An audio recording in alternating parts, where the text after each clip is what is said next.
पहली बात तो ये कि परियों की भी एक दुनिया होती है, इस पर यकीन ही कोई नहीं करना चाहता, क्योंकि ये चीज़ें दिखाई तो पड़ती नहीं हैं, इनविजिबल हैं, अदृश्य हैं।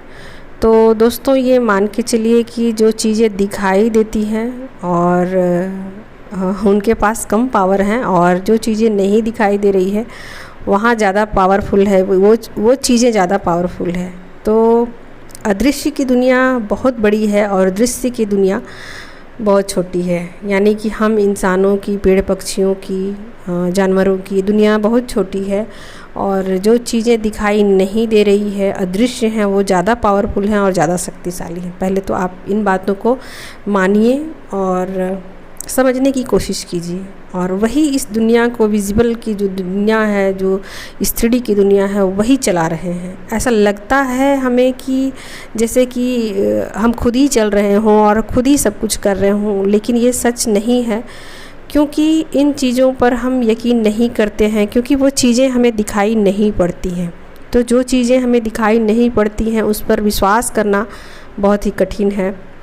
तो सबसे पहले तो इस पर विश्वास ही कीजिए कि एंजल्स की एक दुनिया है, और ये एंजल्स आप मान के चलिए दोस्तों कि जो पास्ट में जो अपने ऊपर, जो जिन लोगों ने भी बहुत ज़्यादा वर्क किया और जो बहुत ज़्यादा पावरफुल हो गए और उन्होंने ये डिसाइड किया कि इंसानों की मदद की जाए, वही एंजल्स के रूप में फिर इंसानों की मदद करने के लिए मतलब तैयार होते हैं या फिर करना चाहते हैं, वही एंजल्स के रूप में आते हैं। ठीक है, तो उम्मीद है कि आप समझ गए होंगे कि एंजल्स की दुनिया भी होती है। और बचपन में नानी दादी कहानियाँ हमारी सुनाया करती थी, जबकि ये चीज़ें अब बिल्कुल ही गायब हो चुकी हैं और नहीं है ये चीज़ें। तो इसका ये मतलब नहीं है कि इन बातों पर हम यकीन नहीं करेंगे, इन बातों पे हमें यकीन करना चाहिए। और जब आप स्पिरिचुअल जर्नी में होते हो, ट्विन फ्लेम जर्नी में होते हो, तो इन चीज़ों पर यकीन करना ही पड़ता है।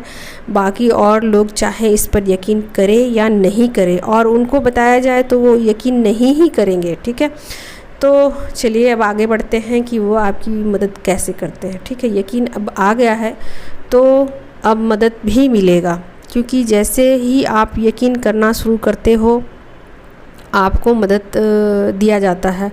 और जो लोग भी ट्विन फ्लेम जर्नी में होते हैं उनको तो कभी न कभी इन चीज़ों का एहसास होगा ही कि उनके आसपास कोई है और उन पर नज़र बनाए हुए है और उनकी मदद कर रहे हैं। ठीक है, कई जगह पर आप अटक जाते हो या आप बुरी परिस्थितियों में फंस जाते हो तो आप इजीली बाहर निकल आते हो। तो ऐसा कैसे होता है, कभी कभी आपको भी आश्चर्य लगता होगा कि ऐसा कैसे हो गया, ये चीज़ें मुझे पता नहीं थी और अचानक ऐसे हो गई। ऐसा कैसे हो गया कि मेरे कंडीशन बहुत ख़राब थे और अचानक से मुझे मदद मिल गई।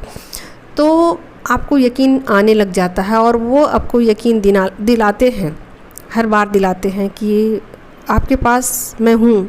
ठीक है, तो देखिए दोस्तों, जब आप को यकीन होने लग जाता है ना, तभी आपको मदद ज़्यादा मिलना शुरू हो जाता है और आपको ट्रस्ट होना शुरू हो जाता है। तो फिर आप क्या करते हो कि जब भी आप मुसीबत में होते हो तो आप उनसे मदद लेते हो। ठीक है, तो आप मदद लीजिए, आप मदद लीजिए, वो आपकी मदद के लिए ही आपके आसपास होते हैं। आपको ऐसा लगता है कि मैं मदद मांगूं कि नहीं मांगूं, वो तो मदद करेंगे ही करेंगे, उनका तो काम है। हाँ, उनका काम है मदद करना, वो आपकी मदद करना चाहते हैं। लेकिन जहाँ आप किसी बुरी परिस्थितियों में फंस जाते हो तब वो आपकी मदद करते हैं, या फिर आपको गाइड करते हैं, या फिर आपको देखते रहते हैं, आपको सुरक्षा देते हैं, आपको निगरानी में रखते हैं। लेकिन ऐसा होता है स्पिरिचुअल जर्नी में कि हमें और भी मदद की ज़रूरत होती है, बार बार मदद की ज़रूरत होती है, और हम संकोच में होते हैं कि क्या करें, हम मदद लें कि नहीं लें, हमें मदद मांगनी चाहिए कि नहीं मांगनी चाहिए। आपको मदद लेनी चाहिए, क्योंकि वो आपकी मदद के लिए हैं और आपकी स्पिरिचुअल जर्नी में मदद के लिए हैं।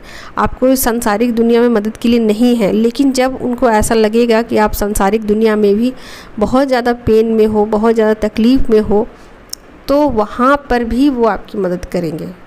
तो इसका मतलब ये हुआ दोस्तों कि वो देखते रहते हैं कि आपको कब मदद की ज़रूरत है और क्या सचमुच आपको मदद की ज़रूरत है, या फिर आप कितने सीरियस हो इन बातों को लेकर के कि हाँ मुझे ये चीज़ करनी ही करनी हो।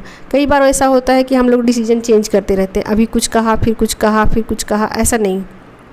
जब आप किसी चीज़ को लेकर सीरियस होते हो और पूरा एक ठोस डिसीजन लेते हो कि नहीं मुझे यही ही करना है, इधर ही जाना है, और जब आपको एकदम बिल्कुल क्लियर हो जाए कि नहीं मुझे इधर ही जाना है और अब किसी भी सूरत में किसी भी हाल में मुझे ये चीज़ें नहीं चाहिए या ये चीज़ें चाहिए, जो भी हो आपके हिसाब से, तो उन चीज़ों पर जब आपको लगता है कि एक्शन लेने की ज़रूरत है या फिर वो चीज़ें आपकी लाइफ में चेंज करने की ज़रूरत है, तो बेशक आपको एंजल से मदद मांगनी चाहिए। वो आपकी मदद के लिए ही तत्पर रहते हैं, ठीक है।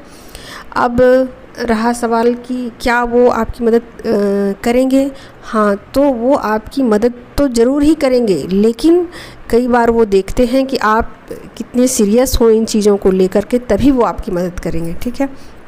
और बग़ैर आपकी इजाज़त के वो कुछ ख़ास डिसीजन है उसको वो अपने से नहीं ले सकते, उसको आपको ही लेना पड़ेगा। जो कुछ ख़ास डिसीजन है अपनी लाइफ के, वो आपको बताने पड़ेंगे कि हाँ इस तरीके की लाइफ में मैं अपनी लाइफ में बदलाव चाहती हूँ, या फिर ये चीज़ें मुझे अपनी लाइफ में नहीं चाहिए। कुछ भी हो, जो भी सिचुएशन हो, वो आपको डिसाइड करनी है। तो फिर वो आपकी मदद करने लग जाते हैं। अच्छा, उनके मदद करने का तरीका अलग है दोस्तों, क्योंकि वो नंबर के थ्रू आपकी मदद करते हैं या फिर किसी और तरीके से भी मदद करते हैं।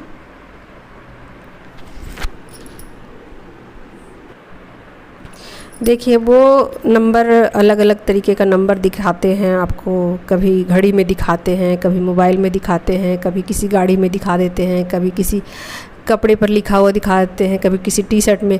तो ये सब चीज़ें आपको दिखाया जाता है। वो हर पल आप पर नज़र रखते हैं कि आपकी नज़र कहाँ कहाँ जाती है, आप इसके बाद क्या करोगे, इसके बाद क्या करोगे। तो उसके अकॉर्डिंग ही वो सब चीज़ों को करते हैं, दिखाते हैं आपको।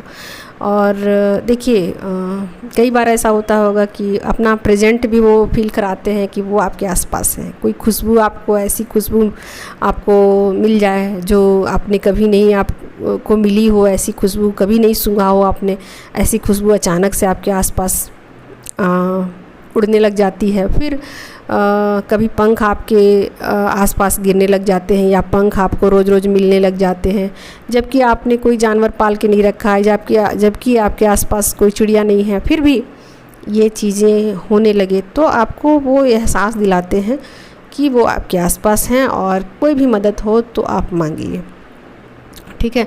तो बहुत सारे नंबर भी होते हैं दोस्तों, जिससे कि आप अपना हेल्थ भी सुधार सकते हो, और उसको भी लिखना पड़ता है और कंटिन्यू उन चीज़ों पर वर्क करना पड़ता है। और कुछ नंबर ऐसे भी होते हैं जो कि आपको बार बार, मतलब आप नंबरों से आप मदद ले सकते हो। नंबर ही होते हैं, अलग अलग एंजल्स के अलग अलग नंबर होते हैं।